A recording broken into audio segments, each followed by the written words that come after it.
Igual.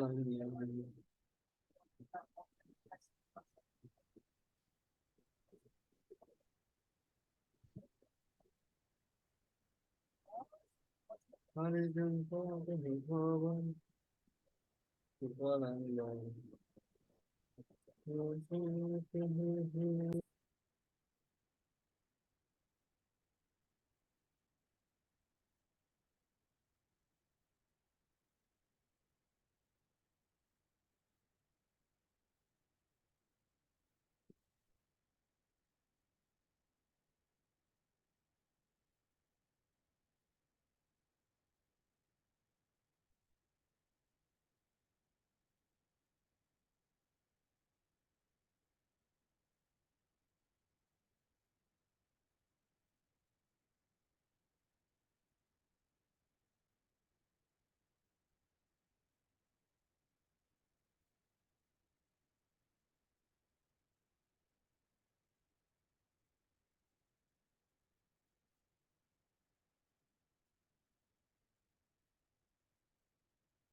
Good afternoon, बैठिए।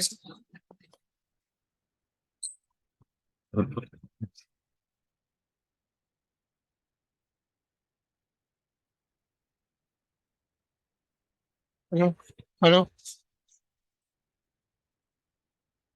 कोई DPP था क्या अपना? डीपीपी डिस्कशन था कुछ? दो डीपीपी थे।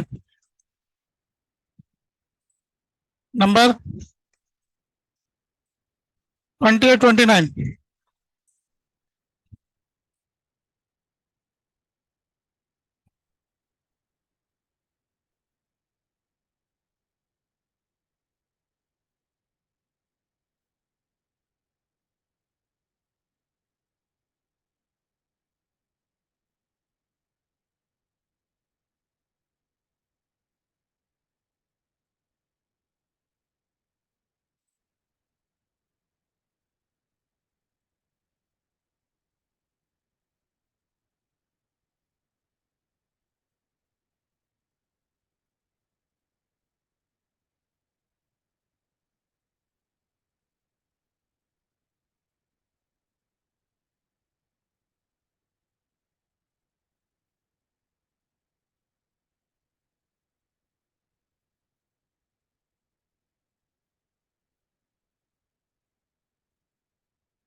हेलो,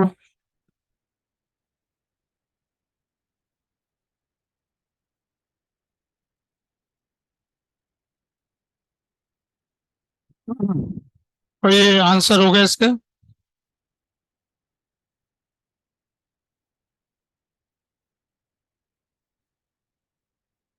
अब पहले 28 नंबर में, 28 का 6 क्वेश्चन।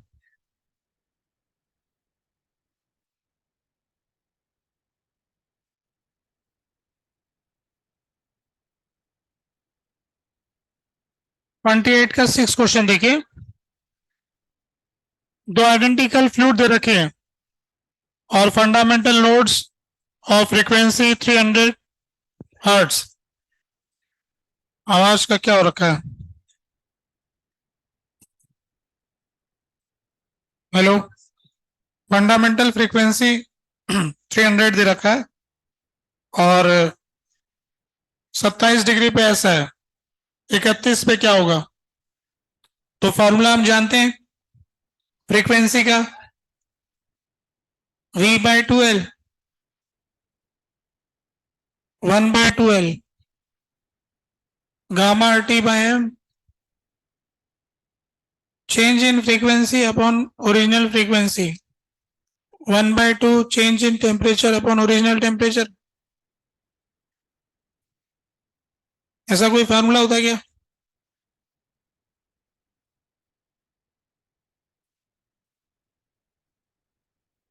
लॉग लेके डिफरेंशिएट करके ऐसा आता है, फिर वैल्यू रखने से आंसर आता है।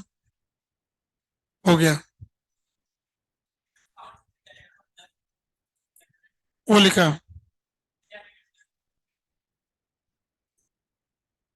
साउंड की स्पीड ही तो है।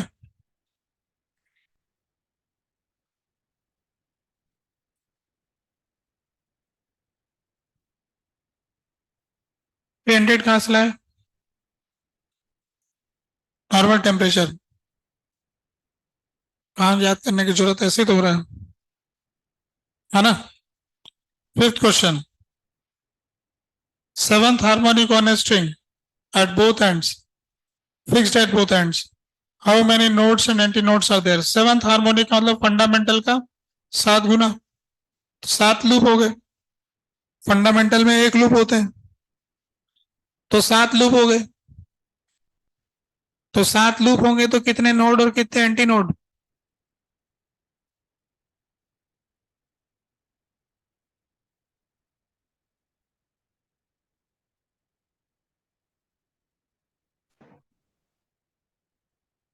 कितने नोड कितने एंटी नोड?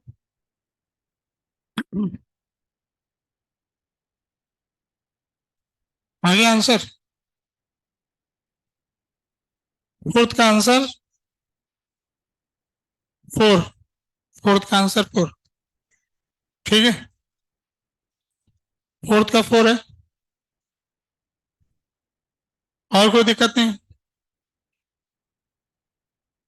अब नेक्स्ट टीपीपी में 15 नंबर,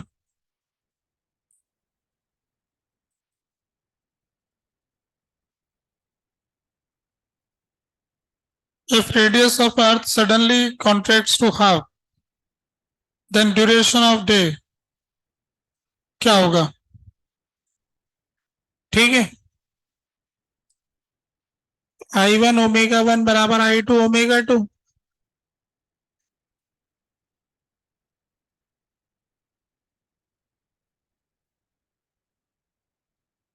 है कोई सेटेलाइट जो चक्कर खाता है अर्थ के अराउंड, उसका टाइम पीरियड, उसका बोल रहे हो? सवाल उसका थोड़ी है, सवाल सेटेलाइट का है कि अर्थ का है?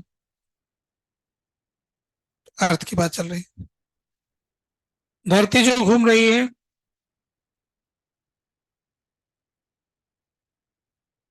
उसी के टाइम पीरियड के बारे में बात हो रही है।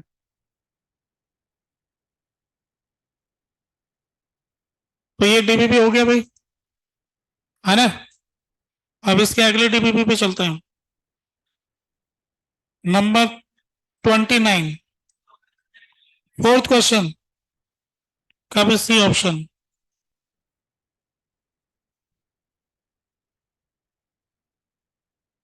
क्वेश्चन नंबर 4 देखते हैं। एक अनचार्ज्ड बॉल है जिसका रेडियस आर है, placed at a point in the space and the region outside, measured from the center, is non-uniformly charged with the density of this.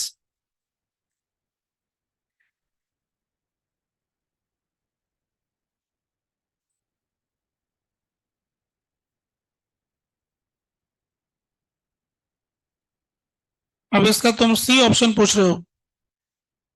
Electric field intensity at a distance x from the centre where x is greater than r is this, वो कुछ छप नहीं रहा अच्छे से, वही कहना चाह रहे हो? प्रिंटिंग एरर जो रही, ln x बाय r ऐसा लिखा हुआ दिख रहा है क्या आपको? प्रिंटिंग तो सही है, तो अब तुम कुछ कहना चाह रहे हो? मतलब आंसर नहीं आ रहा तुम्हारा? ठीक है, हो सकता है वो तो ना है। तो अंदर वाले हिस्से पे क्या चार्ज दिया हुआ है? क्यों? जो बॉल, जो चार्ज वाली बॉल है, वो कैसी है? अनचार्ज बॉल, तो आर रेडियस तक तो कोई चार्ज ही नहीं है, फिर उसके बाद इसका चार्ज आता है, ऐसा बोला ना। तो किसी भी आर डिस्टेंस पे निकालना चाहते हो आप, तो इसके अंदर जितना भी चार्ज है, इलेक्ट्रिक फील्ड का तो फॉर्मूला फिक्स है, K Q in upon R square. अगर ये डिस्टेंस एक्स बोल रहे हैं क्या, क्वेश्चन में क्या बोल रहे हैं एक्स, तो के Q in upon X square, x square कर लो। अब क्यू इन कैलकुलेट करना है, तो क्यू इन कैलकुलेट करने के लिए R radius D R thickness integrate करेंगे, सी अपॉन आर क्यूब दिया है कि density, C by R cube 4 pi R square D R, तो 4 pi C D R by R Q in R से X तक 4 pi C L N X by R, ये आ गया के 4 pi C L N X by R upon X square.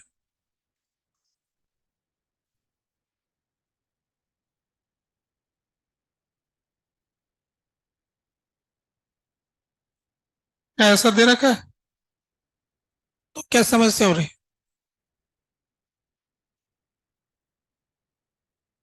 हाँ बार बार एक ही गलती करते रहते हैं।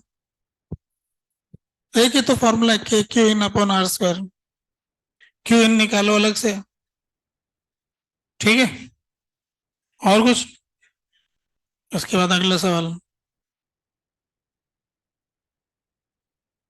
From a cylinder of radius R, इसमें से आर बाई टू वाला रिमूव कर दिया गया, current is flowing in remaining cylinder is I, magnetic field, अब ये कहाँ पे पूछना चाह रहे हैं, जहां भी पता करना चाहते हैं तो उसमें तो क्या दिक्कत है, आपको क्या दिक्कत हो रही है भाई,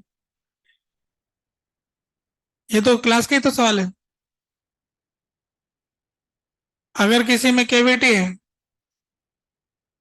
तो केविटी में तो ग्रेविटी जैसा होता है,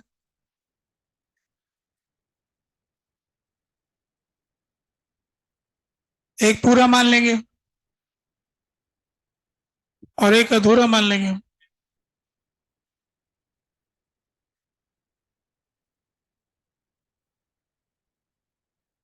इसकी करंट डेंसिटी इसमें जे मान ली,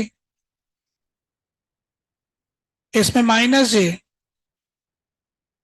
इतने हिस्से में, तो अब अपन को किसी भी पॉइंट पे पता करना है, उसके हिसाब से पता करेंगे। जैसे ए पॉइंट पे पता करना है, तो ए पॉइंट यहां पर है, तो इसकी तो सरफेस पर है और इसके तो सेंटर पे है, तो इसका तो टोटल बी जो होगा, B due to J, B due to minus J, तो जे वाले का तो जीरो हो गया, अब माइनस जे का निकालना है, तो क्या फॉर्मूला होता है, mu not J cross R, तो minus J cross R, R हो जाएगा इसके सेंटर से इसके सरफेस तक का वेक्टर, ये वाला वेक्टर, इसको कह सकते हैं B A vector by two, B A की वैल्यू आर बाई टू है ना। अब जे की वैल्यू निकालनी रह गई, तो इसमें करंट जा रहा है आई, और इसका एरिया कितना है, इसका एरिया पाई आर स्क्वायर, इसका पाई आर स्क्वायर बाय 4, तो इसका 3 पाई आर स्क्वायर बाय 4, तो जे की वैल्यू हो गई I divided by 3 pi R square by 4, वहां रख देंगे, बी ए वेक्टर का मैग्नीट्यूड क्या है? r/2।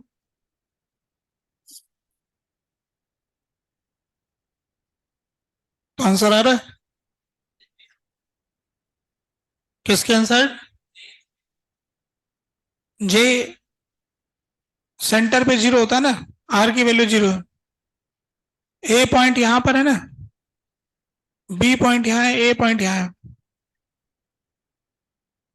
किसी सिलेंडर के बीचों बीच सॉलिड सॉलिड में क्या होता है? ग्राफ याद करो।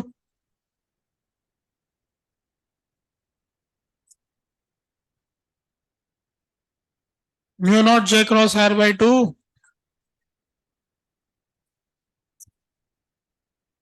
भूल रहे हो?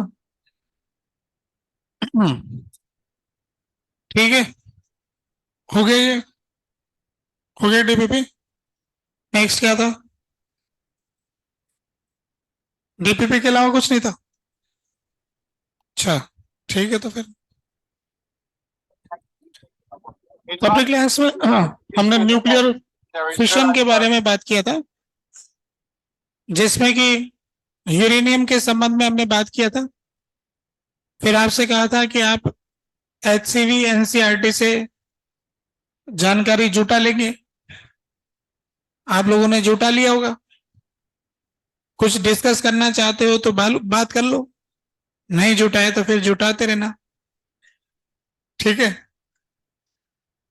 कोई समस्या नहीं आप लोगों को, सब जानकारियां हो गई इकट्ठा। तो न्यूक्लियर न्यूक्लियर फिशन की बात कंप्लीट करते हैं, अब फ्यूजन पे चलते हैं।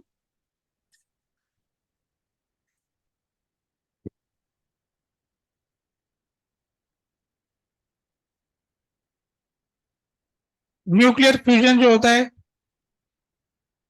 इसमें दो मास कंबाइन करके एक बड़ा मास बनाते हैं।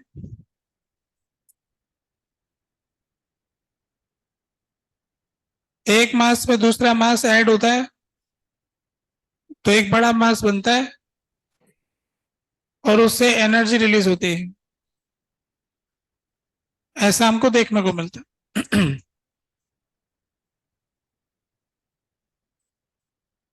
तो जो न्यूक्लियर फ्यूजन की रिएक्शन हम जानते हैं वो सन पे क्या होता है, हम उसके बारे में बात करना चाहेंगे। रिएक्शन इन सन, सूरज में क्या होता है? ये सबसे इंपॉर्टेंट फ्यूजन रिएक्शन है हमारे लिए। तो पृथ्वी पर तो अपने आप तो कुछ हो नहीं रहा है, हाइड्रोजन बम हमने बना रखा है, उसमें होता है। तो आप लोगों से मैंने कहा था कि सूरज पे होने वाली फ्यूजन रिएक्शन आप नोट कर लेना, HCV से या NCERT से, दोनों जगह दे रखी होगी आप लोगों ने। है NCERT में नहीं है, HCV में भी है। तो आप लोगों ने नोट कर लिया? किस किस ने नोट कर लिया?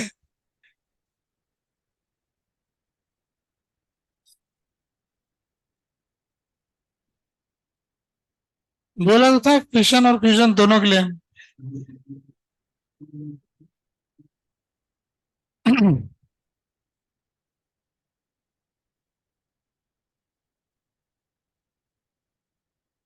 तो ये 3 स्टेप में होती है रिएक्शन।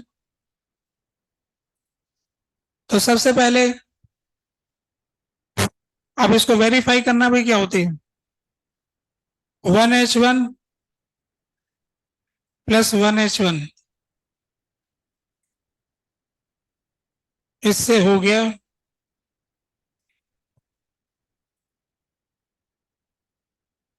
1H2।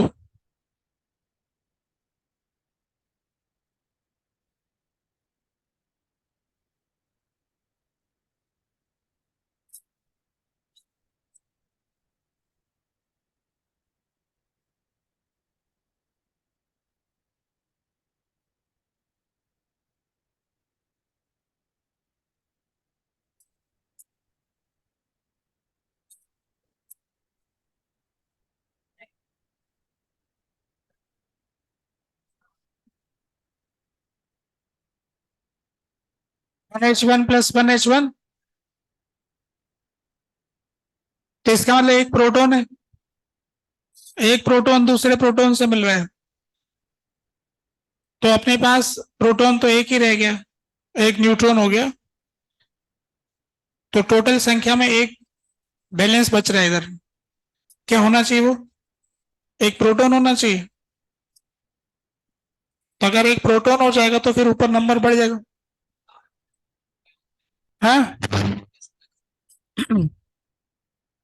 अच्छा, ये तो न्यूट्रल एटम बन रहा है ना।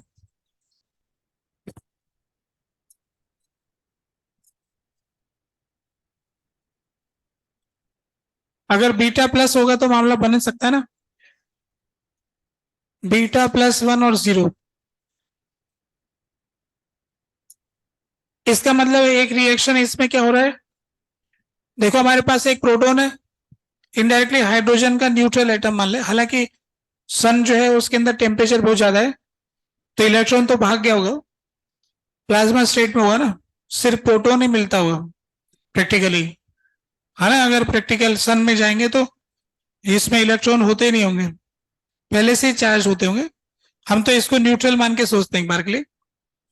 तो 1H1 न्यूट्रल था, 1H1 न्यूट्रल था, तो ये यहाँ पर एक ही प्रोटॉन है इसके अंदर और एक न्यूट्रॉन हो गया, तो इसका मतलब एक प्रोटॉन न्यूट्रॉन में कन्वर्ट हुआ होगा। तो प्रोटॉन जब न्यूट्रॉन में कन्वर्ट होता है तो क्या होता है, न्यूट्रॉन के साथ क्या मिलता है, पॉजिट्रॉन, बीटा प्लस 11 01 10, न्यूट्रॉन के साथ न्यूट्रिनो फ्री, तो न्यूट्रिनो भी मिलेगा।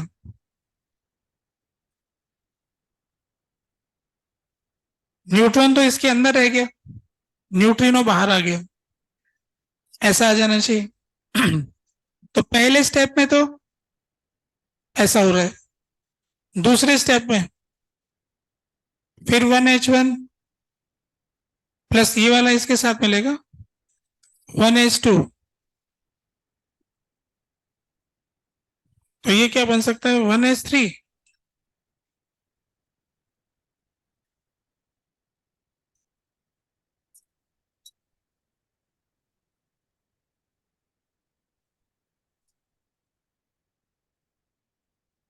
क्या, मान लिया न्यूट्रल है हाइड्रोजन एटम, मान ही रहे ना, ये न्यूट्रल तो न्यूट्रलिटी आ गई ना पूरी, चार्ज बैलेंस हो गया, ये नंबर बैलेंस हो गया, ऊपर वाले नंबर बैलेंस हो गया। अब क्या बनेगा इसके आगे बताओ, ऊपर 3 हो गया, नीचे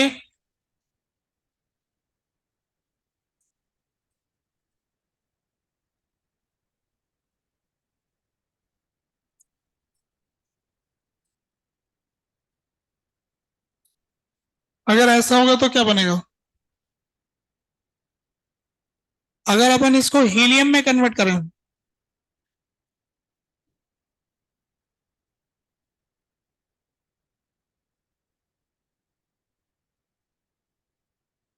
ऐसा करते हैं 2He3, अब कैसा होगा,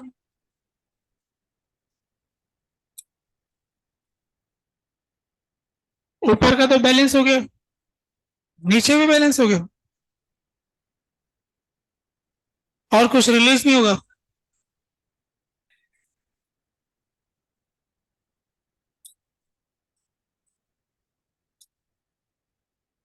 गामा फोटोन मिल सकता है, और क्या मिलेगा, और कुछ नहीं मिलेगा। फिर 1H1 हीलियम वाले में मिलेगा, तो फिर इसमें क्या होगा,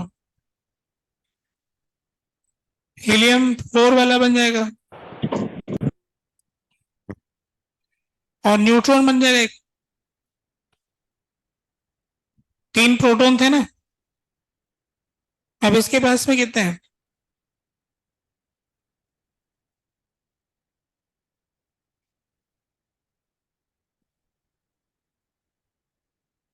3 प्रोटॉन से 2 प्रोटॉन बन गए, तो फिर प्रोटॉन का कन्वर्जन होगा, फिर बीटा प्लस बनेगा, न्यूट्रॉन नहीं बन के आ रहा है, तो इसके अंदर ही आ गया ना। हाँ तो हो सकता है न्यूट्रॉन ना बने, न्यूट्रॉन तो चाहिए भी नहीं हमें। फिर बीटा प्लस,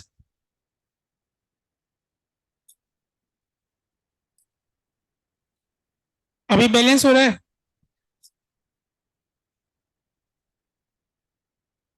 ऐसा करने से हो तो रहा है, पर असलियत में होता क्या है, चेक करो।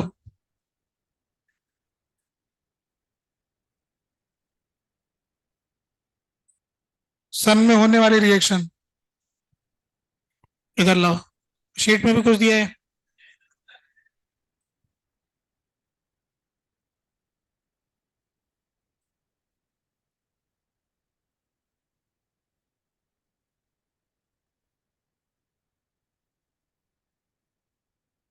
अच्छा अच्छा अच्छा, एक रिएक्शन अलग है थोड़ी, ये रिएक्शन लास्ट वाली डिफरेंट है, इसको चेंज करता है। अब ये दो मिल जाएंगे, ये अपन ने निकाला ना एक, इसके फिर दो ले लेंगे, He2 3, इसके दो आइटम ले लेंगे, फिर इसका क्या बनेगा, He4 2।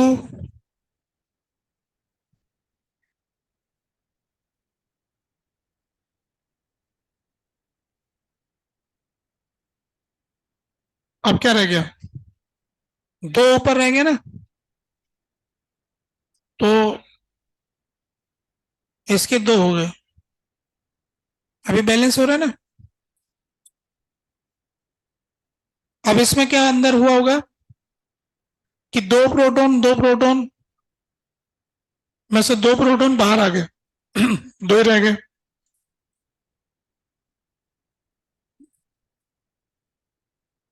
तो न्यूक्लियस के अंदर क्या हुआ होगा, न्यूक्लियस में से दो प्रोटॉन बाहर आए ना, न्यूट्रॉन की संख्या में क्या चेंज आया, इसमें कितने न्यूट्रॉन थे, एक था, इसमें एक था, टोटल न्यूट्रॉन की संख्या दो थी, अभी न्यूट्रॉन की संख्या दो है, न्यूट्रॉन के तो न्यूट्रॉन उतने ही है, दो प्रोटॉन भाग के बाहर आ गए, तो अब इसको तो क्या चाहिए फिर, बाहर आ जाएंगे, इनमें कोई दिक्कत नहीं है।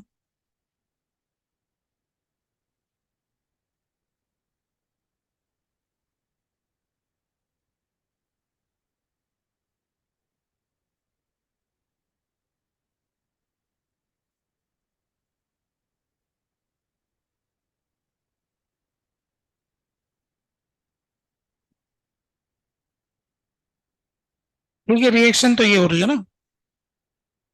अब इसमें इन्होंने एक चीज और लिख रखी है कि चलो वो तो क्या लिखा है, ये लो।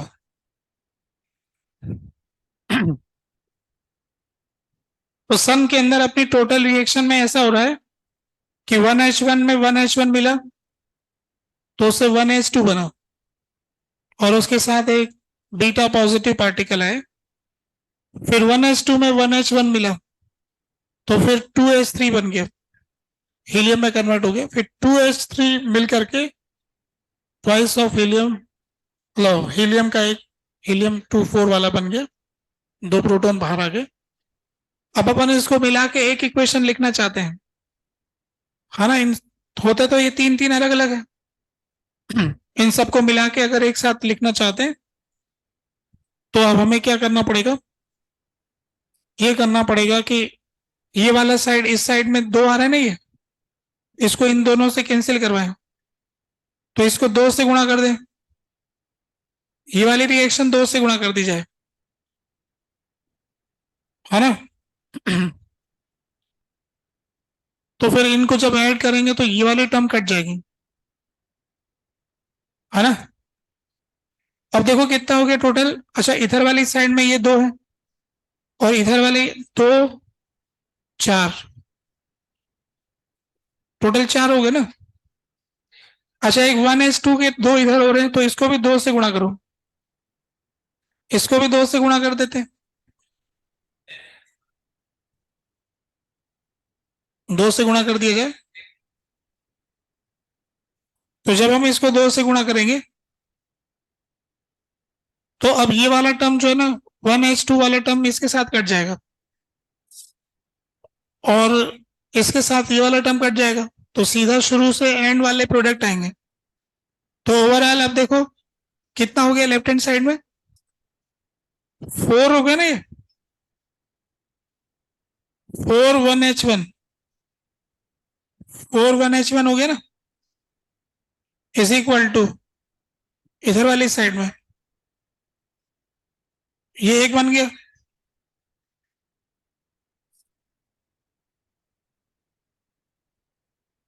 और 2 बीटा प्लस,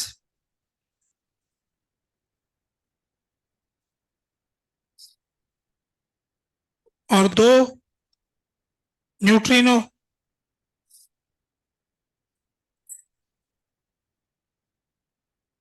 ऐसा आ गया ना प्रॉपर, ओवरऑल ऐसा हो गया। सूरज के अंदर होने वाली फ्यूजन रिएक्शन में ओवरऑल ऐसा हिसाब आ गया। टोटल कितना एनर्जी रिलीज होता है इसमें, इस पूरी रिएक्शन का, डेल्टा ई कितना दे रखा है, 26.7।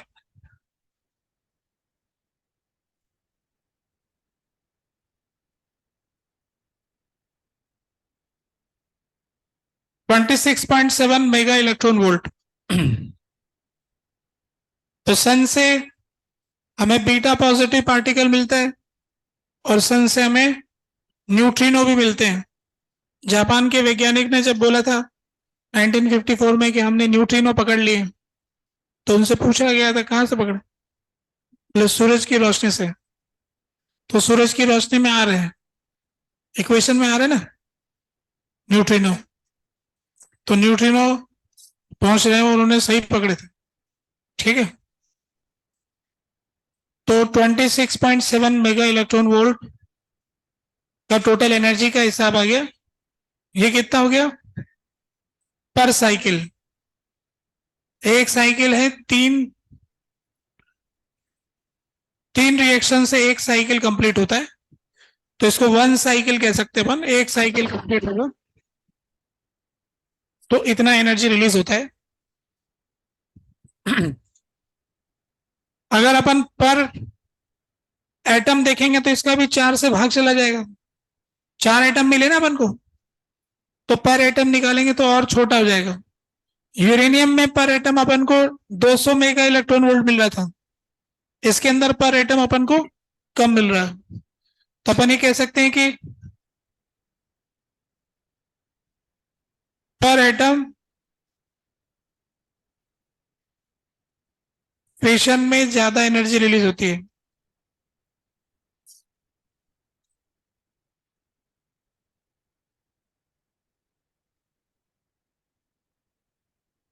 अगर अपन पर यूनिट मास देखेंगे,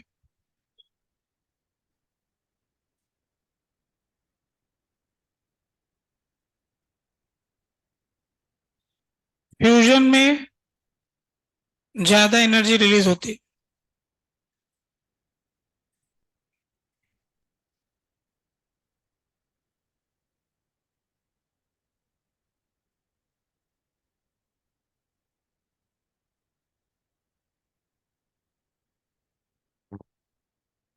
फिशन प्रोसेस में अगर देखते तो एटम वाइज उसमें ज्यादा रिलीज होगी, पर उसका एक एटम भी भारी होगा, इसके अंदर एक एटम हल्का है, तो पर एटम देखेंगे तो कम रिलीज होती है, पर यूनिट मास देखोगे तो फ्यूजन में ज्यादा एनर्जी होती है। अगर मेरे पास 1 किलो हाइड्रोजन है और 1 किलो यूरेनियम है, तो हम ये जानते हैं कि हाइड्रोजन में ज्यादा रिलीज हो रही है, 1 किलो वजन बराबर ले लिए तो। दूसरी बात यह कि हाइड्रोजन हमारे पास बहुत सारा है, हाइड्रोजन अपन को आसानी से मिल जाता है, पर यूरेनियम नहीं मिलता है क्योंकि यूरेनियम रेडियो एक्टिव है, वो सारा नष्ट हो चुका है, अब जहां जहां जिसके पास बचा है बस वही है। बना तो सकते नहीं, तो जिनके पास है बस उन्हीं के पास है। तो जिनके पास नहीं है, नहीं है, खोजने की बात है। जैसे कहीं पृथ्वी पे दबाव भारत में भी कि ऐसा रेडिएटर लेके घूम रहे कहीं ना कहीं, ये कहाँ रेडिएशन हो रहा है, यहाँ हो रहा है, तो यहाँ खुदाई करके निकाल लो। तो ऐसा तो अभी भारत वाले तो खरीद ही रहे हैं दुनिया से, इसका मतलब निश्चित ही तौर पे भारत में कम होता होगा, मिलता ही नहीं होगा। पर ये ज्यादा मिलता है, ये तो मिला लेंगे, बना देंगे। नहीं तो हाइड्रोजन तो अलग कर सकते हैं ना, पानी से निकाल के अलग कर लेंगे। तो ये रिएक्शन वैसे तो फायदेमंद है, पर इसको करवाना कठिन है। ये जो रिएक्शन सूरज में हो रही है, अगर हम पृथ्वी पे कराना चाहते हैं तो अब इसमें देखो क्या दिक्कत आएगी। अगले पेज पे जा रहे हैं। इनडायरेक्टली हमें दो प्रोटॉन एटम को पास में लाना पड़ेगा, मतलब दो प्रोटॉन को पास में लाना पड़ेगा। जब दो प्रोटॉन बहुत पास आएंगे, इतने पास आएंगे कि उनके बीच का डिस्टेंस मान लेते हैं कि एक फर्मी के बराबर हो गया, 1 फर्मी का डिस्टेंस ले लेते हैं।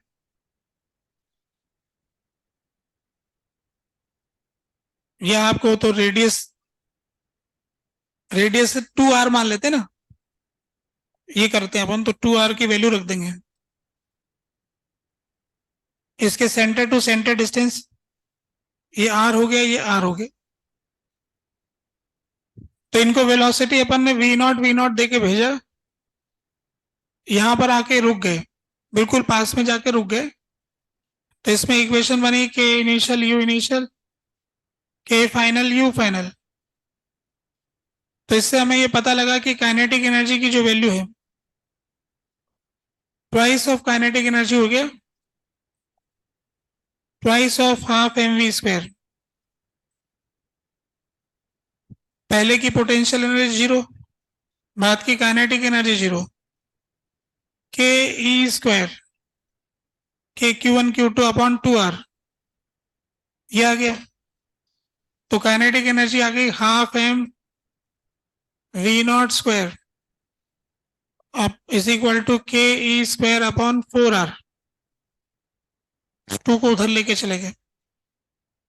तो हमें काइनेटिक एनर्जी की वैल्यू कितनी चाहिए, हाफ एम v0 स्क्वायर। अब इसकी वैल्यू रख देते हैं, तो 9 × 10⁻⁹ ये हो गया 1.6 × 10⁻⁻19, 1.6 × 10⁻⁻19 डिवाइडेड बाय 4, 1.2 × 10⁻⁻15 आर की वैल्यू होगी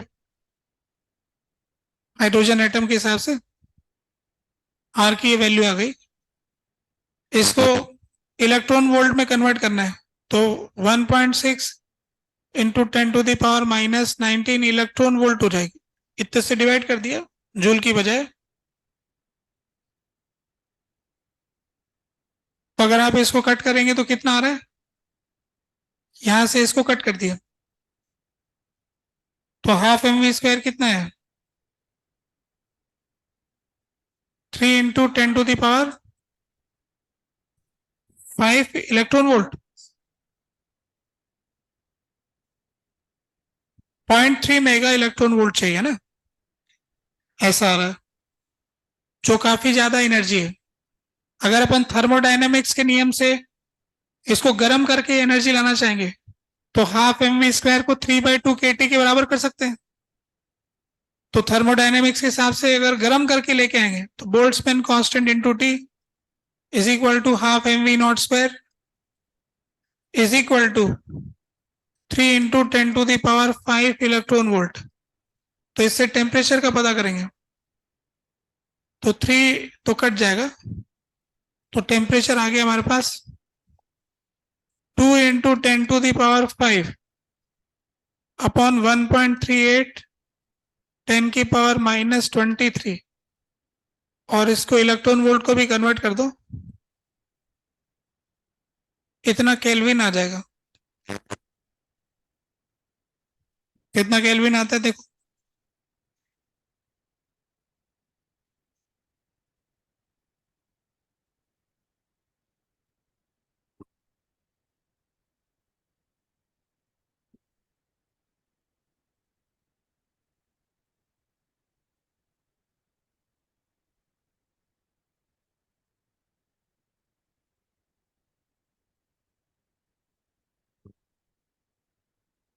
2.31 इंटू 10⁹ केल्विन। ठीक है, अगर आप ये चाहते हो कि प्रोटॉन इतने पास में आए, जब तक कि प्रोटॉन इतने पास में नहीं आएंगे न्यूक्लियर फोर्स लगेगा नहीं। जब तक न्यूक्लियर फोर्स लगेगा नहीं ये फ्यूजन रिएक्शन होगी नहीं। फ्यूजन रिएक्शन होने के लिए न्यूक्लियर फोर्स की जरूरत है, तो न्यूक्लियर फोर्स को होने के लिए पास में आने की जरूरत है। पास में आने के लिए इतने टेम्परेचर की जरूरत है। क्या इतना टेम्परेचर सन में होता है? तो temperature of sun is around 10⁷ kelvin. Sun का टेम्परेचर जो है 10⁷ केल्विन के आसपास होता है। हालांकि अलग अलग जगह अलग अलग होता है, जहां रिएक्शन हो रही वहां का बता रहा हूं। जैसे कहते हैं कोर में रिएक्शन होती है अंदर, तो वहां ये टेम्परेचर होता है। तो 10⁷ केल्विन है और चाहिए 10⁹ तो फिर लोग सोचते हैं ये फिर सन भी कैसे हो रहे हैं? तो फिर इसका जवाब है कि ये जो ½ mv² ये तो एवरेज एनर्जी है, तो कुछ पार्टिकल्स होंगे जिनकी एनर्जी इससे ज्यादा होगी, उनमें हो रहा होगा।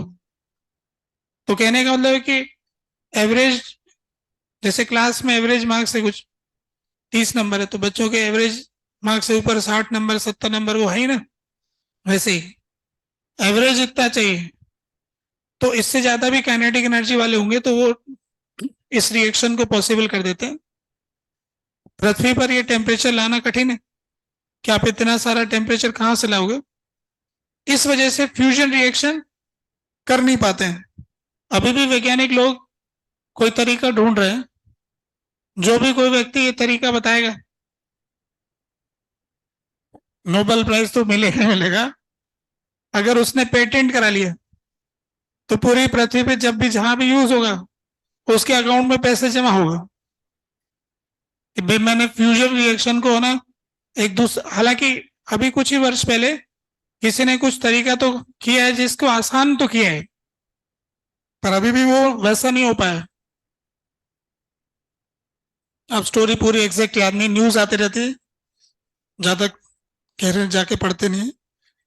तो इंफॉर्मेशन ऐसी आई थी कि किसी ने इस न्यूक्लियर फ्यूजन प्रोसेस को कुछ सिंपल किया है, जो कि काफी समय से कुछ कंट्रोल ही नहीं हो रहा था। तो उसने शायद कुछ 100 गुना के फैक्टर से कुछ फायदा करवाए, 100 टाइम्स कुछ आसानी लेके आया वो। तो कोई भी इस रिएक्शन को बहुत आसान तरीके से अगर कराएगा तो हमारे ब्रह्मांड में हाइड्रोजन की तो कमी नहीं, तो ये बहुत बड़ी समस्या का हल हो जाएगा। और इससे जो गैसेस रिलीज होगी उससे कोई नुकसान भी नहीं होगा।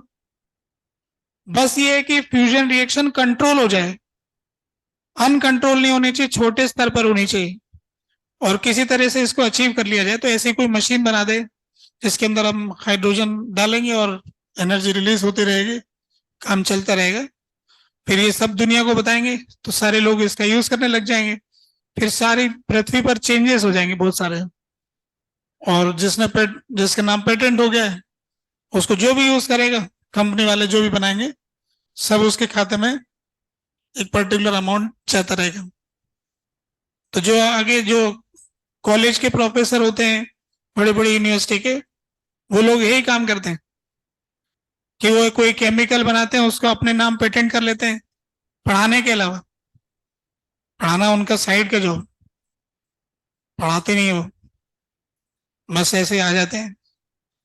वो अपना काम रिसर्च का करते रहते हैं, कोई ना कोई नया पेपर पब्लिश करते हैं। फिर अपने अभी भारत में अभी की न्यूज है, भारत ने कुछ क्वांटम मैकेनिक्स से कंप्यूटर में कुछ टेक्नोलॉजी डेवलप करी। तो ऐसे लोग बोले अच्छा भारत वालों ने कर लिए? हाँ कर ली। शायद अब कोई आईआईटी का नाम आया था, आईआईटी दिल्ली था शायद, मुझे याद नहीं अभी की न्यूज है कोई, जिसमें क्वांटम मैकेनिक्स की जो थ्योरी है उसके आधार पर कंप्यूटिंग के कैलकुलेशन में कुछ चेंजेस लेके आए। तो ऐसे छोटे छोटे चेंजेस भाई जो भी प्रोफेसर लोग लेके आए होंगे, फिर उसी का कोई कंप्यूटर में यूज होगा, तो उस टेक्नोलॉजी से उनको उसका मार्जिन मिलता है।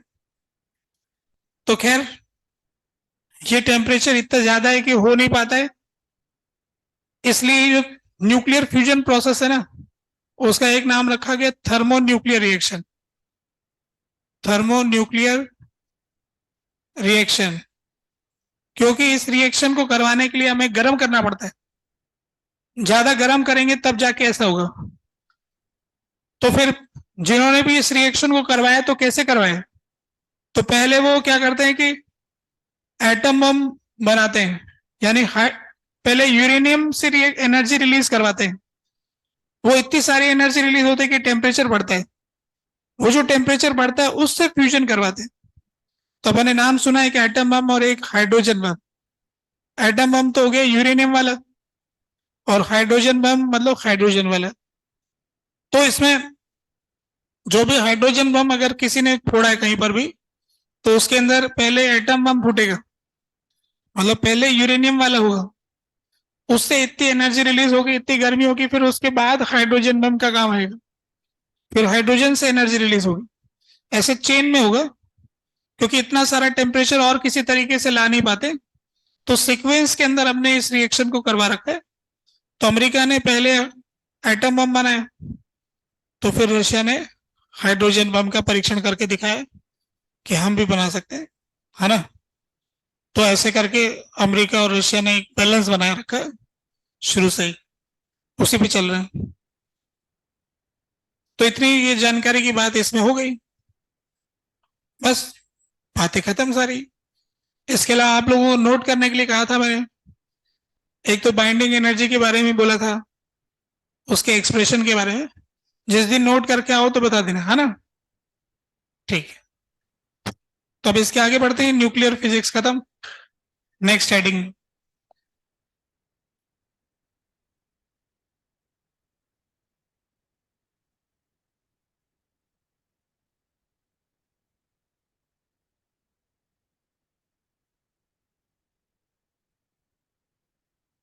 EM wave. नेक्स्ट अपना हेडिंग है इलेक्ट्रोमैग्नेटिक वेव।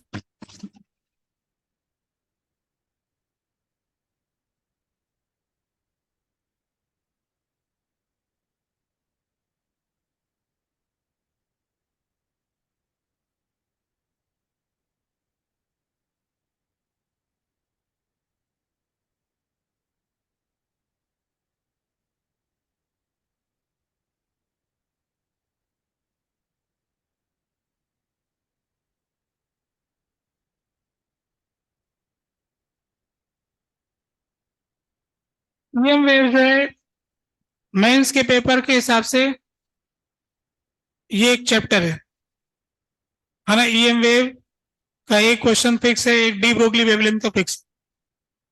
छोटा सा टॉपिक है ये, इस पर वो एक क्वेश्चन पूछते हैं और एक क्वेश्चन डी ब्रोगली वेवलेंथ का पूछते हैं। डी ब्रोगली वेवलेंथ जैसे छोटा है, वो तो ज्यादा ही छोटा है, एक ही फार्मूला है।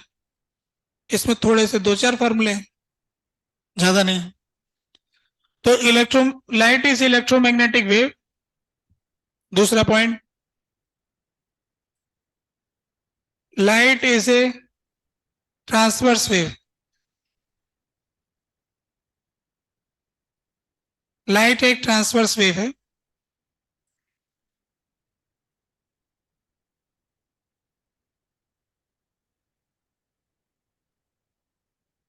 Light is created due to oscillation of charge.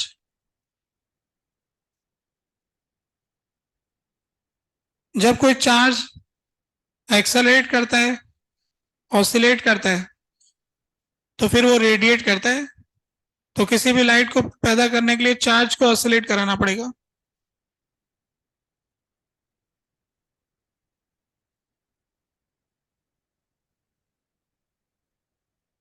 Light can be expressed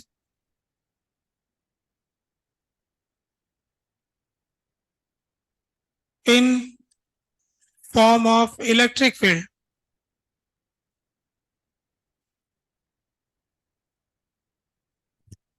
और मैग्नेटिक फील्ड।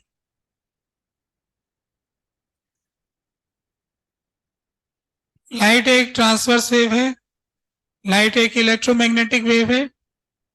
लाइट चार्ज के ऑसिलेशन की वजह से पैदा होती है। चार्ज जब ऑसिलेट करता है तो लाइट पैदा होती है, अगर हम उसको इक्वेशन में लिखना चाहते हैं तो इस तरफ अगर इलेक्ट्रिक फील्ड है तो इस तरफ मैग्नेटिक फील्ड है, तो इस तरफ लाइट जाती है।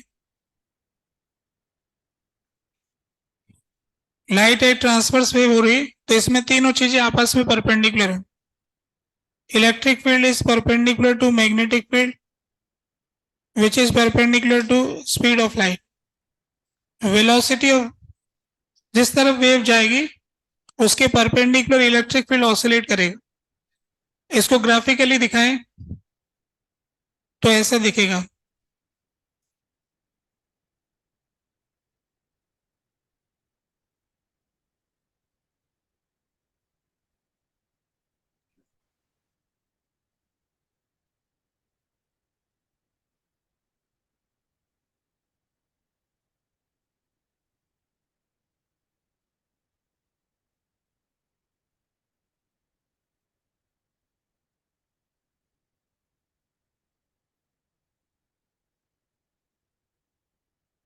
जैसे इलेक्ट्रिक फील्ड को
ये जो ऊंची डायरेक्शन दिख रही है वर्टिकल वाली, ये इलेक्ट्रिक फील्ड है।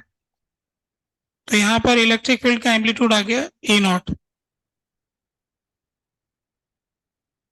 और इस डायरेक्शन में मैग्नेटिक फील्ड है तो मैग्नेटिक फील्ड का आ गया बी नॉट। लाइट इस तरफ जा रही है,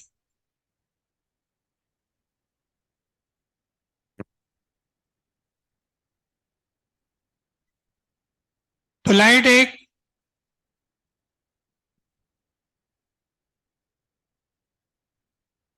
इलेक्ट्रिक फील्ड और मैग्नेटिक फील्ड का फ्लक्चुएशन है,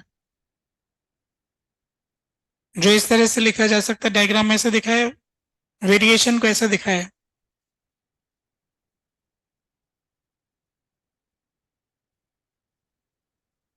electric field and magnetic field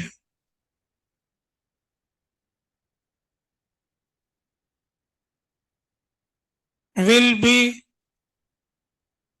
in same phase. इनमें आपस में कोई फेज डिफरेंस नहीं होता है, यानी जब इलेक्ट्रिक फील्ड की मैक्सिमम वैल्यू होती है उसी समय मैग्नेटिक फील्ड की भी मैक्सिमम वैल्यू होती है। जब इलेक्ट्रिक फील्ड जीरो होता है तो मैग्नेटिक फील्ड जीरो होता है। तो ये किसी एक जगह पर जीरो हो रहा है, सब जगह जीरो नहीं होगा ना, ऐसे वेरी कर रहा है। ऐसे एसएचएम करते हैं अलग अलग पार्टिकल, तो किसी एक जगह इक्विलिब्रियम पोजीशन आ रही तो कोई एक्सट्रीम पर है, अलग अलग जगह अलग अलग है। तो जिस जगह इलेक्ट्रिक फील्ड जीरो होगा उसी जगह मैग्नेटिक फील्ड भी जीरो होगा एक ही समय पर। एक ही समय पर दोनों का मैक्सिमा आएगा, तो इसलिए दोनों सेम फेज में रहते हैं। इलेक्ट्रिक फील्ड और मैग्नेटिक फील्ड में कोई फेज डिफरेंस नहीं होता, तीनों आपस में परपेंडिकुलर होते हैं, आपस में कोई फेज डिफरेंस नहीं होता है। पर ये आपस में परपेंडिकुलर होते हैं। इलेक्ट्रिक फील्ड अगर वाई एक्सिस के लोगे तो ये जेड एक्सिस के लोगे, और ये लाइट जा रही है एक्स एक्सिस के लोग। अगर अपन इसको एक्स एक्सिस बोल दें, इसको वाई एक्सिस बोल दें, इसको जेड एक्सिस बोल दें, तो अगर इलेक्ट्रिक फील्ड वाई एक्सिस के लोग ऑसिलेट करता है तो मैग्नेटिक फील्ड जेड एक्सिस के लोग ऑसिलेट करेगा, लाइट एक्स एक्सिस के लोग जाएगी। क्योंकि लाइट ऑसिलेशन के परपेंडिकुलर जा रही है इसलिए ट्रांसवर्स वेव। ठीक है, अगले पेज पे अब इसकी इक्वेशन की तरफ बढ़ते हैं।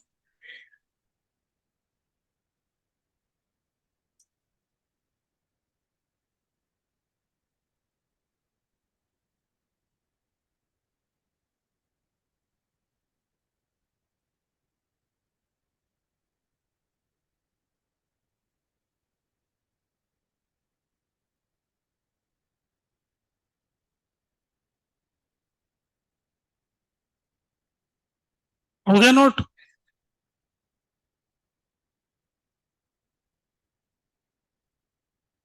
इतना सा लाइन लिखने में टाइम लग रहा है।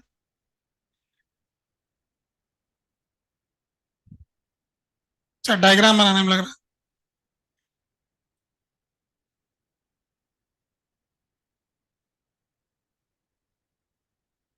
अगले पेज पे चलते हैं। अगर कोई लाइट एक्स एक्सिस के लॉन्ग जा रही है तो उसकी इक्वेशन को हम ऐसा लिख सकते हैं, E is equal to E not sine omega T minus K X plus phi not, light travelling in X direction. अब ये इलेक्ट्रिक फील्ड तो जेड एक्सिस के माने वाई एक्सिस के लोगे, तो अगर इसको वेक्टर फॉर्म में लिखना है तो इसके आगे जे केप लगाना पड़ेगा और फिर ये वेक्टर लगेगा। इलेक्ट्रिक फील्ड तो वाई एक्सिस के लॉन्ग ऑसिलेट कर रहा है, लाइट एक्स एक्सिस के लॉन्ग जा रही है। ठीक है,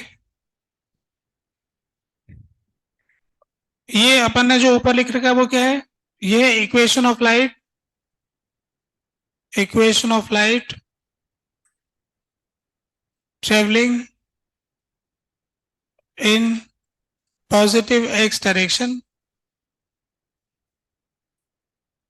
where electric field oscillates along y axis। Electric field y axis के लॉन्ग ऑसिलेट कर रहा है, लाइट पॉजिटिव एक्स डायरेक्शन में जा रही है। तो इस तरह तो आपने वेव चैप्टर पढ़ के आए, सबको याद है, स्ट्रिंग वेव, साउंड वेव, ऐसे आता ना इक्वेशन, लाइट वेव। अब अगर मुझे मैग्नेटिक फील्ड की इक्वेशन लिखनी है तो मैग्नेटिक फील्ड की इक्वेशन में क्या फर्क पड़ेगा? ई की जगह बी आ जाएगा, ए नॉट की जगह बी नॉट आ जाएगा, जे की जगह के आ जाएगा, साइन फेज एंगल तो वही का वही रहेगा।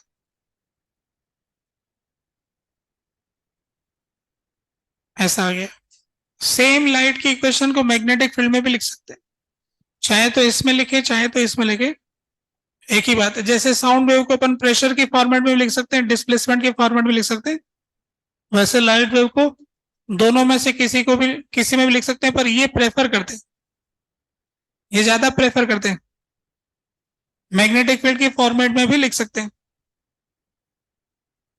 ये वाली जो लाइट है इसमें इलेक्ट्रिक फील्ड सिर्फ वाई एक्सिस के लोग, इसमें मैग्नेटिक फील्ड जेड एक्सिस के लोग हैं। किसी केस में कोई टेढ़ी डायरेक्शन भी हो सकती, तो इसलिए फिर जे केप की जगह कोई एन केप आ जाएगा, है ना, ऐसा कोई डायरेक्शन हो सकता है। अच्छा, अब इसके इलेक्ट्रिक फील्ड और मैग्नेटिक फील्ड में अगर देखेंगे तो सेम टू सेम लग रहा है, बस कोई खास फर्क नहीं है।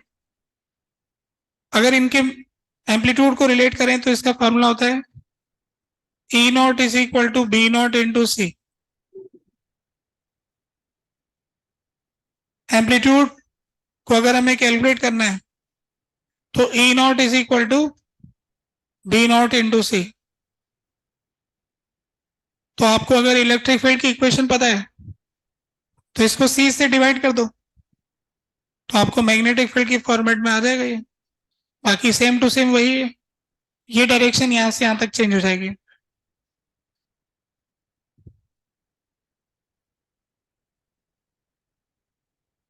तो तो दोनों का इक्वेशन एक दूसरे में कन्वर्टेबल है, लिखा जा सकता है। एम्पलीट्यूड को रिलेट करने का फॉर्मूला ही है, तो एक दूसरे के एम्पलीट्यूड को आपस में कन्वर्ट करके निकाल सकते हैं।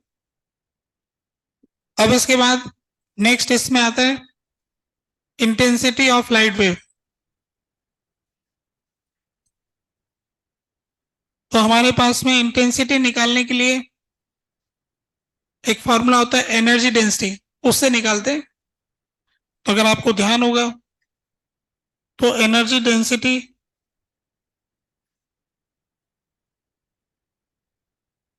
इज इक्वल टू इंटेंसिटी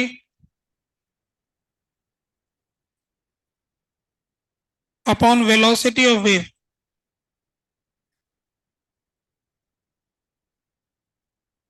याद है क्या? साउंड वेव चैप्टर में पढ़ के आओगे।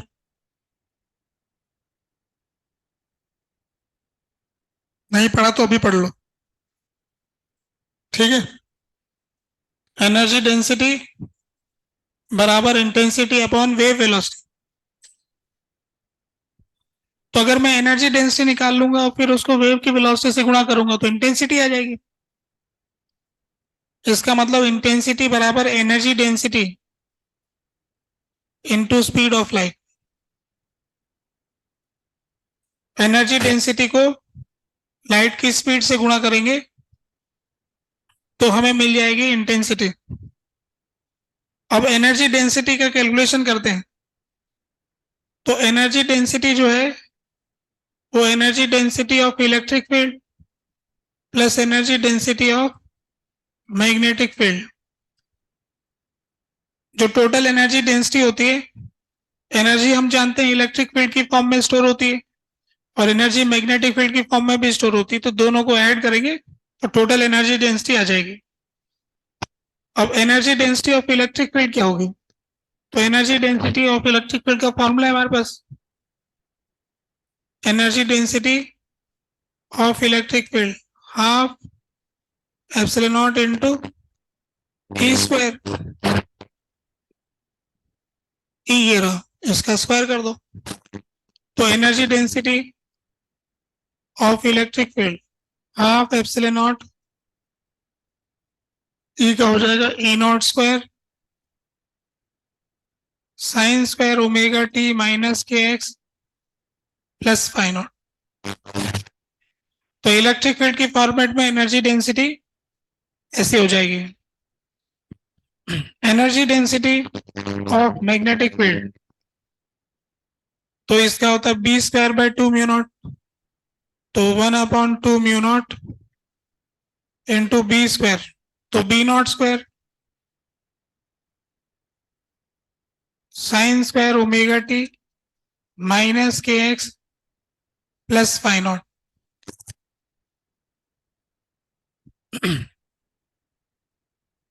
अगर हम बी नॉट की वैल्यू उठा के यहां से रख दें ई नॉट अपॉन सी, अगर बी नॉट की वैल्यू यहां पर ई नॉट अपॉन सी रख दें, फिर सी का वैल्यू हम जानते हैं, सी का जो फॉर्मूला होता है 1/√ऑफ म्यू नॉट एप्सिलॉन नॉट होता है। तो जब उसको पुट करेंगे तो ये दोनों बराबर आ जाएगी, यानी बी नॉट की जगह ई नॉट बाय सी रखें और सी की जगह 1/√ऑफ म्यू नॉट एप्सिलॉन नॉट रखें, तो इससे पता लग जाएगा कि energy density of magnetic field is equal to energy density of electric field. तो जितनी एनर्जी डेंसिटी इलेक्ट्रिक फील्ड की होती है उतनी एनर्जी डेंसिटी मैग्नेटिक फील्ड की होती है। आपको स्ट्रिंग वेव में याद आ रहा होगा कि स्ट्रिंग के किसी भी पोर्शन में जितनी काइनेटिक एनर्जी होती है उतनी इलास्टिक पोटेंशियल एनर्जी होती है, याद है ना? वही ऐसा हो रहा है यहाँ पर भी एक तरह से स्ट्रिंग वेव के अंदर दो एनर्जी थी, काइनेटिक पोटेंशियल। यहाँ पर इलेक्ट्रिक फील्ड मैग्नेटिक फील्ड। ऐसा लगता है कि इनमें से एक काइनेटिक एनर्जी जैसा है और एक पोटेंशियल एनर्जी जैसा है। ऐसा लगता है मैग्नेटिक फील्ड काइनेटिक एनर्जी जैसा होगा, है ना? दोनों बराबर होती थी उसमें भी, यहां भी बराबर है। इसका मतलब ये हो गया कि मैं टोटल एनर्जी डेंसिटी निकालूंगा तो इसमें से हाफ हटा लूंगा, ये भी half epsilon not E square, वो भी half epsilon not E square. तो इसका मतलब एनर्जी डेंसिटी का फॉर्मूला हो गया half epsilon not E square plus half epsilon not E square.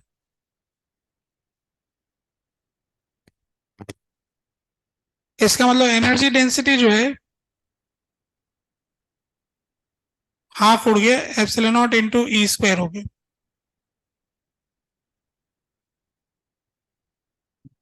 अब एनर्जी डेंसिटी का फॉर्मूला हो गया epsilon not into E square. Energy density को सी से गुणा करेंगे तो इंटेंसिटी आ जाएगी। अगले पेज पे जा रहा हूं, है ना, यहां तक तो नोट कर ही लिया।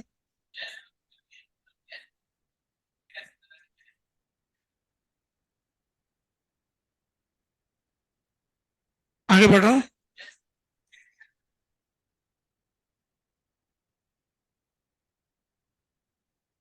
अब हमारे पास में आ गया कि energy density is equal to epsilon not into E square. अब इंटेंसिटी बराबर एनर्जी डेंसिटी इंटू सी, तो इंटेंसिटी आ गया C epsilon not E square. फिर इसको आगे बढ़ाएंगे तो E not square sine square omega T minus K X plus phi not.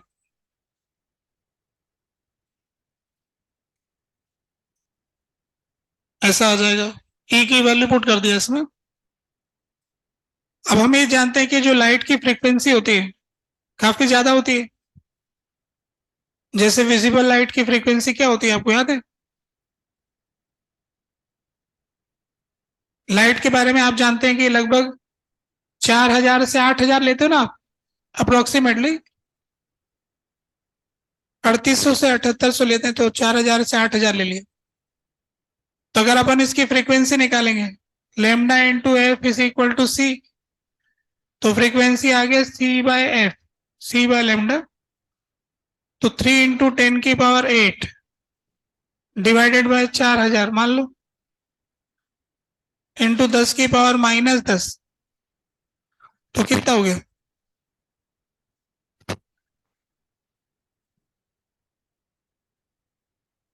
7.5 into 10⁻14। यह है ना? कौन से कलर के लिए है? Violet colour. और वॉयलेट कलर अगर रेड कलर का लिखेंगे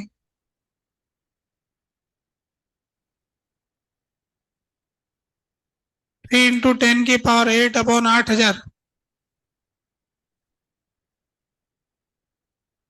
3.7 इंटू ऐसा आ रहा है 10⁻14।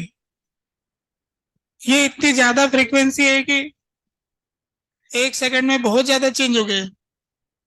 तो हमारा दिमाग तो इसको पकड़ ही नहीं सकता, भगवान ही पकड़ सकते। इतने फ्रीक्वेंसी को पकड़ ले वही जान सकते कि क्या हो रहा है। हमारे लिए तो जो होगा वो एवरेज हो जाएगा। तो ये इक्वेशन भले मैथ्स की हो पर हमें दिखाई देने में ऐसा नहीं होगा। तो इंटेंसिटी ऑफ लाइट जिसको हम कहते हैं वो एक्चुअल में एवरेज इंटेंसिटी होती है जो हमें दिखाई देती है, जिसको हम मेजर करते हैं। तो फिर साइन स्क्वायर फंक्शन की एवरेज वैल्यू आ जाएगी half C epsilon not into E not square. ये हमने देखा था जो फोटो इलेक्ट्रिक इफेक्ट में जब पढ़ रहे थे ना, तभी डिस्कशन का मुद्दा आया था। तो उसमें ये फॉर्मूला बन के आया था कि लाइट की इंटेंसिटी जो होती है उसको अपन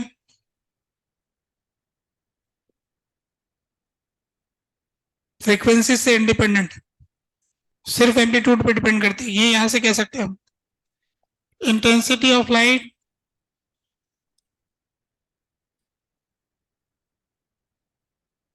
is independent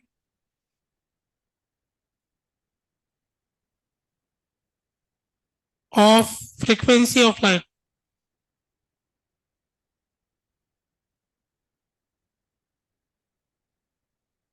only depends on amplitude of electric field.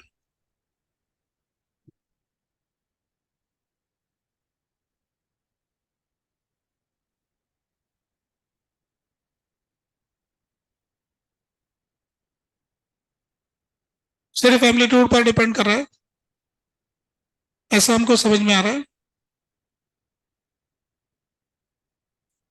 Intensity क्या बताती है हमें? बाय डेफिनेशन क्या होता है इंटेंसिटी?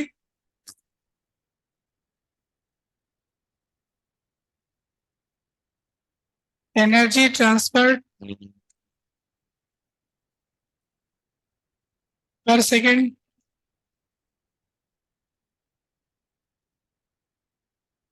पर यूनिट एरिया।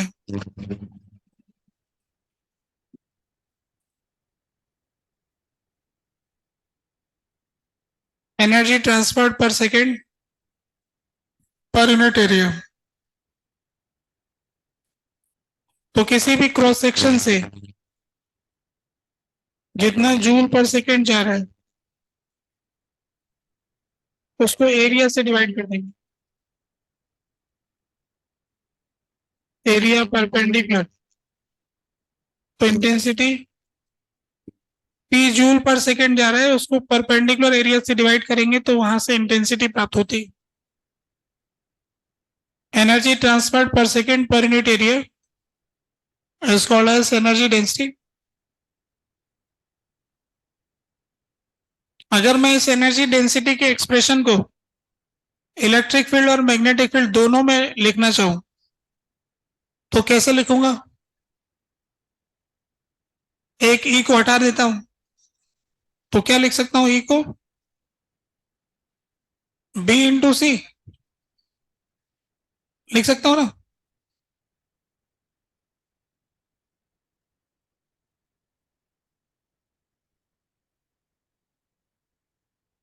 एनर्जी डेंसिटी को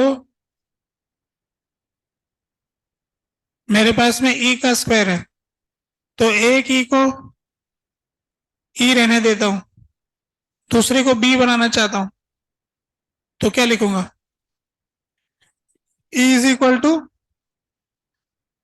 बी इंटू सी।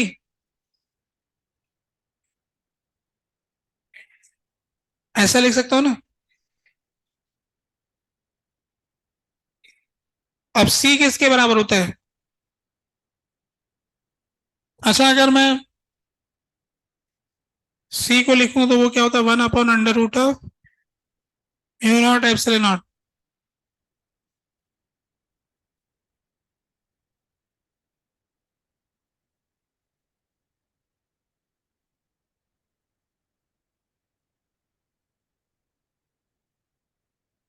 अपने फॉर्मूले में इंटेंस ये एनर्जी डेंसिटी का फॉर्मूला था क्या?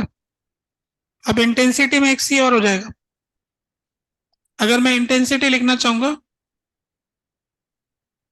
तो इसको एक सी और गुणा हो जाएगा, तो epsilon not C square E into B.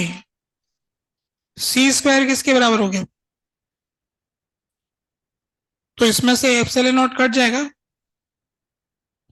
तो ये जो एक्सप्रेशन आ गया ये आ गया हमारे पास ई इंटू बी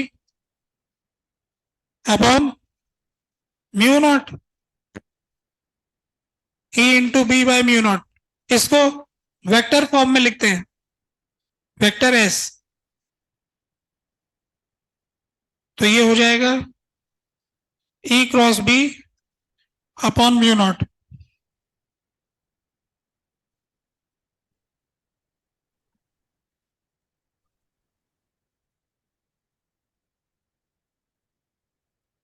क्योंकि इससे डायरेक्शन भी मिल जाएगी, एनर्जी किस तरफ जा रही है। तो ये बता रहा है इसको पॉइंटिंग वेक्टर रहते, पॉइंटिंग वेक्टर। ये एनर्जी फ्लो, एनर्जी फ्लो को भी वेक्टर में एक्सप्रेस कर दिया, किस डायरेक्शन में फ्लो कर रही है। ये हो गया rate of flow of energy पर यूनिट एरिया।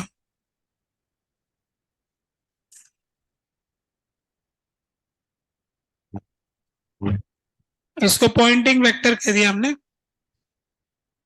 ये इंस्टेंटेनियस वैल्यू बता रहा है किसी भी इंस्टेंट पर ई का वैल्यू क्या है, बी का वैल्यू क्या है। तो पॉइंटिंग वेक्टर, इस तरफ ई वेक्टर, इस तरफ बी वेक्टर, तो ई क्रॉस बी की डायरेक्शन इधर आ गई, जो कि एस की डायरेक्शन हो जाएगी। तो पॉइंटिंग वेक्टर हमें एनर्जी डेंसिटी को भी एक वेक्टर बना दिया, जैसे अपन एरिया को वेक्टर बना दिया। जरूरत पड़ने पे ऐसा करते रहते हैं हम। तो स्पेसिफिक डायरेक्शन में एनर्जी फ्लो हो रही, तो उसके करस्पॉन्डिंग एक वेक्टर डिफाइन कर दिया, जो rate of flow of energy पर सेकंड छूट गया, इसमें रेट में आ गया, रेट में आ गया, rate of flow of energy पर यूनिट एरिया। तो पॉइंटिंग वेक्टर के बारे में बात हो गई और इंटेंसिटी के बारे में भी जानकारी हो गई। हाँ हाँ, ये लिखा ना इधर, ये इंटेंसिटी लिखा था ना, उसी को वेक्टर में लिख दिया। तो जिन्होंने लिखा उन्होंने अपने नाम से पॉइंटिंग वेक्टर दे दिया, कैसे लिख लो, फायदा हुआ इससे। तो सब चीजें इसमें क्या डायरेक्शन नहीं मिल रही थी कि एनर्जी किस तरफ जा रही है, ये बता रहा है कि एनर्जी पर सेकेंड पर यूनिट एरिया इस डायरेक्शन में फ्लो कर रही है। तो इसमें डायरेक्शन भी मिल रही है ना, एनर्जी की फ्लो की डायरेक्शन मिल रही, जो कि ई क्रॉस बी से मिल रही है, यानी एनर्जी इस तरफ जा रही है, ये हमको पता लग गया। तो इंटेंसिटी की बात हो गई, एनर्जी डेंसिटी की बात हो गई, ये सारी बातें हो गई। ऐसा लगता है कि सारी बातें हो गई। अब एक सवाल करते पहले, है ना, उससे थोड़ी सी इंफॉर्मेशन चेक हो जाए। कुछ पिछले का पेज रह गया,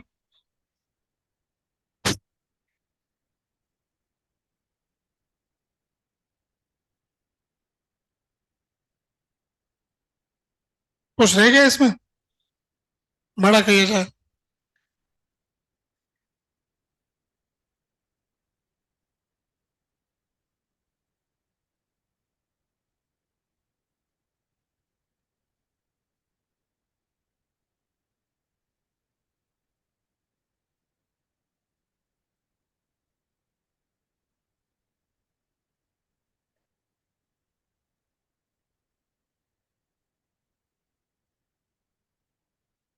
हो गया क्लियर? इसके आगे बढ़ते हैं, एक सवाल करने की बात आ रही थी।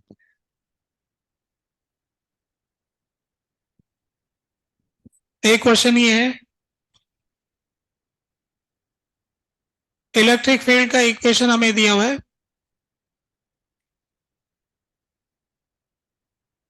4000 आई के प्लस जे के, 4000 आई के प्लस जे के साइन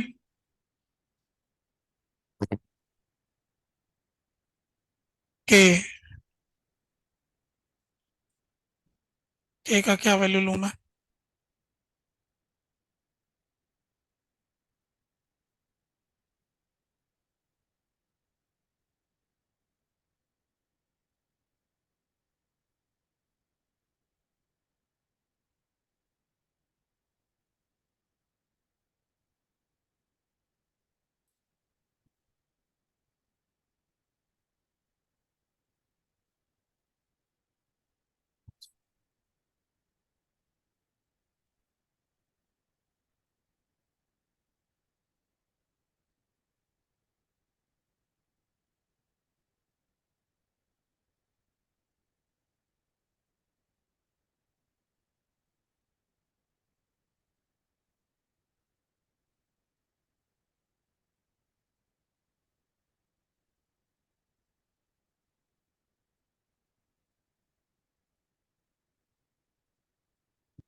ये हमको दे रखी है इलेक्ट्रिक फील्ड की इक्वेशन लाइट की।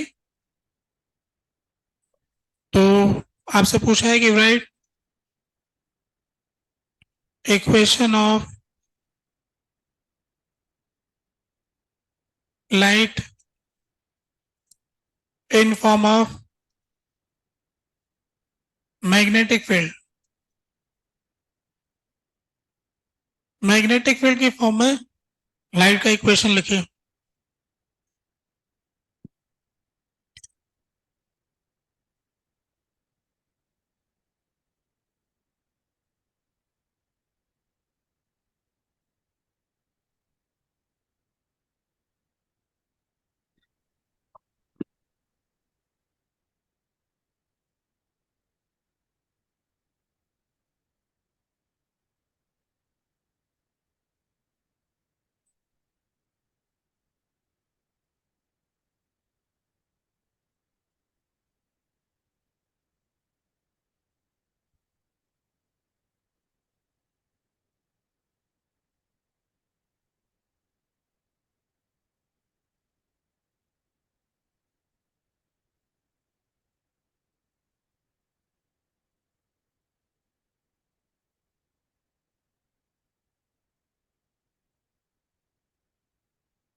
तो आप लोगों ने लिख दिया।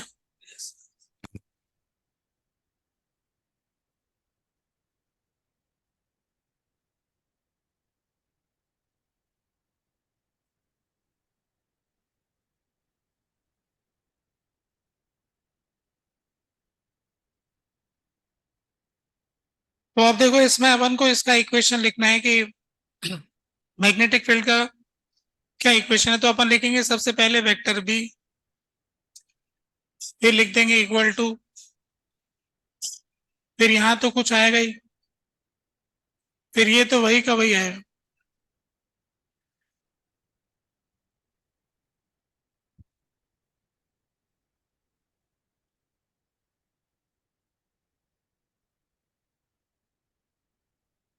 बस यही वाली टर्म जो है ना वो लिखने रह गई, बाकी तो कोई बात ही नहीं।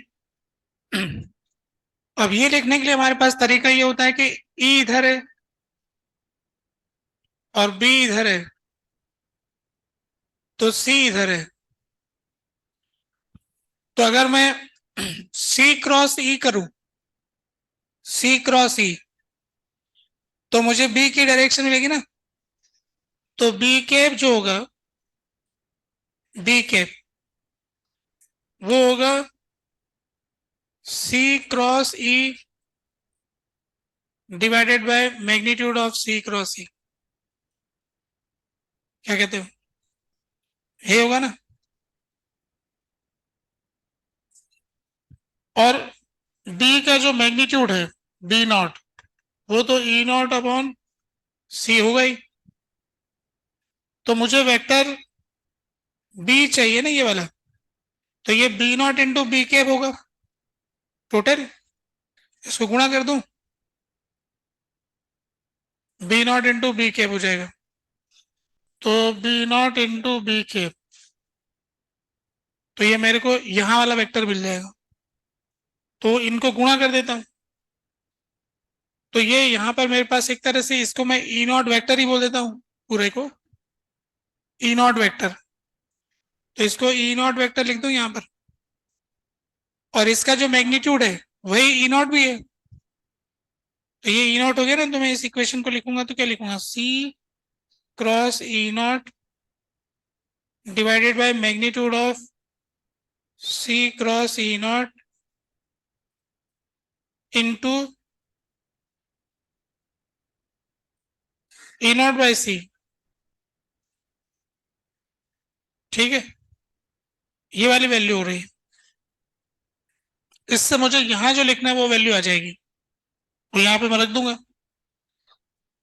अब इसमें सी जो है,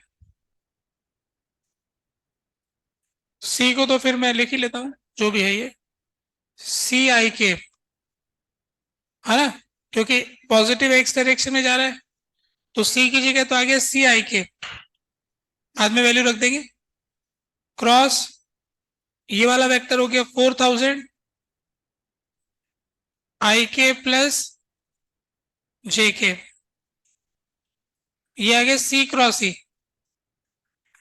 तो पहले हम इस न्यूमरेटर वाले टर्म को कैलकुलेट कर लेते हैं। तो कैलकुलेट करेंगे तो आई क्रॉस आई तो क्या हो गया,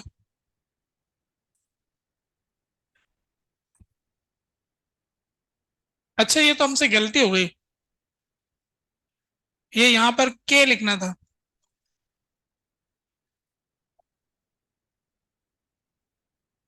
ये तो कुछ मुझसे एरर हो गई यहां पर। वो तो इसलिए हो गई क्योंकि जब एक्स डायरेक्शन में जा रही तो इलेक्ट्रिक फील्ड तो एक्स डायरेक्शन फ्लक्चुएट नहीं कर सकता ना, ट्रांसवर्स वेव के हिसाब से लाइट जब एक्स डायरेक्शन में जा रही तो इलेक्ट्रिक फील्ड उसके परपेंडिकुलर होना चाहिए, तो ये वाली क्वांटिटी इसके परपेंडिकुलर ही होनी चाहिए, क्योंकि अभी मैंने लिखा तो मुझे समझ में आ गया कि गड़बड़ लिख दिया था, है ना। यहाँ जे के प्लस के केप लिखना था, वो मैंने आई के प्लस जे केप लिख दिया था, ठीक है। तो सही चेंज कर देता हूं, जे के प्लस के, अब क्रॉस प्रोडक्ट सही आएगा। तो अब इसका क्या क्रॉस प्रोडक्ट आ जाएगा, आई क्रॉस जे के हो जाएगा 4000 सी और के, और आई क्रॉस के क्या हो गया माइनस जे, के माने के माइनस जे के, ये इसके क्रॉस प्रोडक्ट की वैल्यू हो गई। अब इसका मैग्नीट्यूड क्या होगा, तो इसका मैग्नीट्यूड आएगा 4000 इंटू सी √2, ये आएगा ना इसका मैग्नीट्यूड, इंटू ई नॉट की वैल्यू क्या है 4000 √2 डिवाइडेड बाय सी, सी तो 4000 √2 से 4000 √2 कट जाएगा, ये सी से ये सी कट जाएगा, तो सिंपल क्या आ गया 4000 डिवाइडेड बाय सी, इस जगह पर 4000 डिवाइडेड बाय सी के माइनस जे के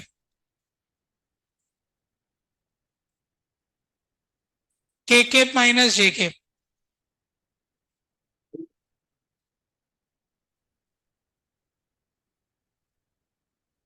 ये निकाला होगा आप लोगों ने, अच्छा वो मुझसे गलती हो गई थी इसलिए नहीं निकाला होगा, मैंने यहाँ गड़बड़ कर दिया था लिखने में। तो आपने उसके हिसाब से क्या किया होगा, आई वाला 0 कर दिया होगा, फिर एक ही आएगा, ठीक है। वो तो अब ऐसा सुधार लेंगे यहाँ वाले, बाकी तो मैच कर ही रहा होगा कि सर ये तो मैच कर रहा था एकदम, ये तो हमेशा ही मैच करवा दोगे, ये तो सेम टू सेम ऐसे रखना है, बस यहीं पे चेंज करना है। अब इस वाले फॉर्मूले को और सिंप्लीफाई करके मैं अगली क्लास में बताऊंगा, उसका समय खत्म हुआ, नेक्स्ट क्लास में आपको इसमें मैं बताता हूं।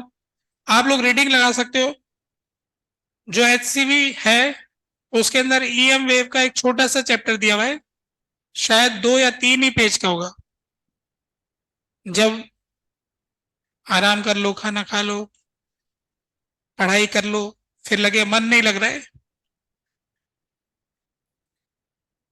तब HCV खोलना, फिर उसके 2 पन्ने पढ़ लेना।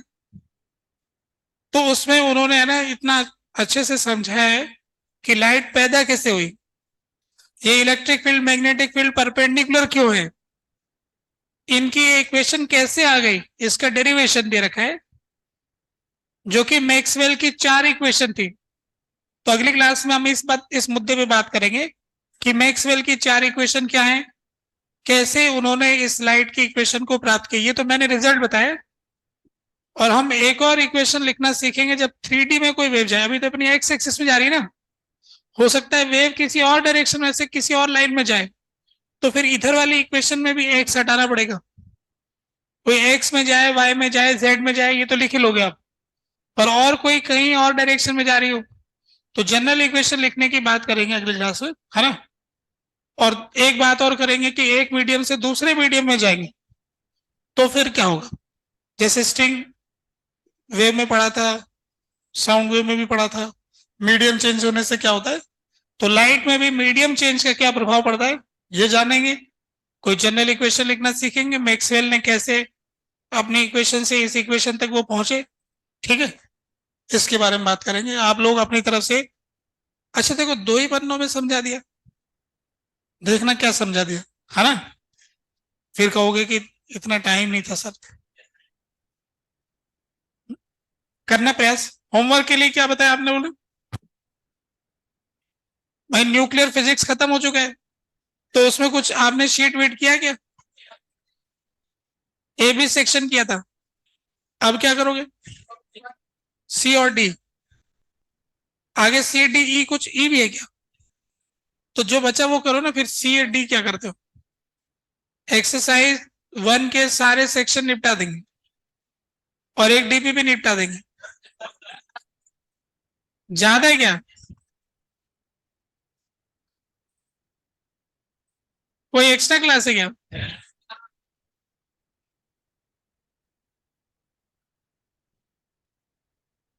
केमिस्ट्री पढ़ते हो आप लोग, अच्छी बात।